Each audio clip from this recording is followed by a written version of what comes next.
Okay, one is the striving for power, and the other is the untrammeled, what would you call it, the untrammeled dominion of hedonism, and especially on the sexual gratification side.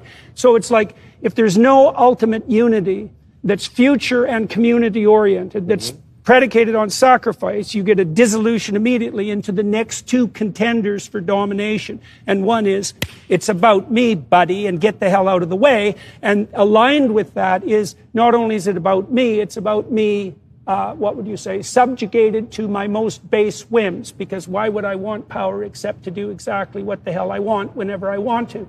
And so part of the problem with the idea of people like Dawkins, so Dawkins and the atheists presume that... I've had many conversations with Dawkins over the years. You have, eh? Oh, yeah. Oh, we're going to do a podcast together, okay, which I'm very looking forward to. Yeah. But I'm very curious about this issue, because his idea, and it's kind of an Enlightenment idea, is that we dispensed with the idiot superstition of the past, then everyone would become, Baconian rationalists. And that seems... Yeah. Unfortunately not.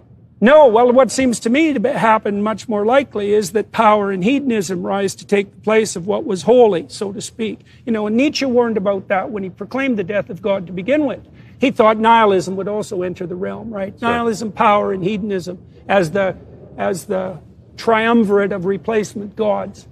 And so I've been trying to puzzle out in this new book the way the biblical corpus is conceptualizing what's properly placed in the highest place. And it does...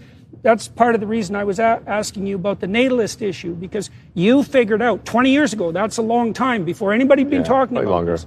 Yeah. But and then you also did publicly proclaim it at a time when the moral insistence was all on the side of, Jane Goodall's pronouncements that if we don't reduce the population of the planet dramatically, that the nature goddess is going to be upset, which is also a very, very old idea, not a very good one.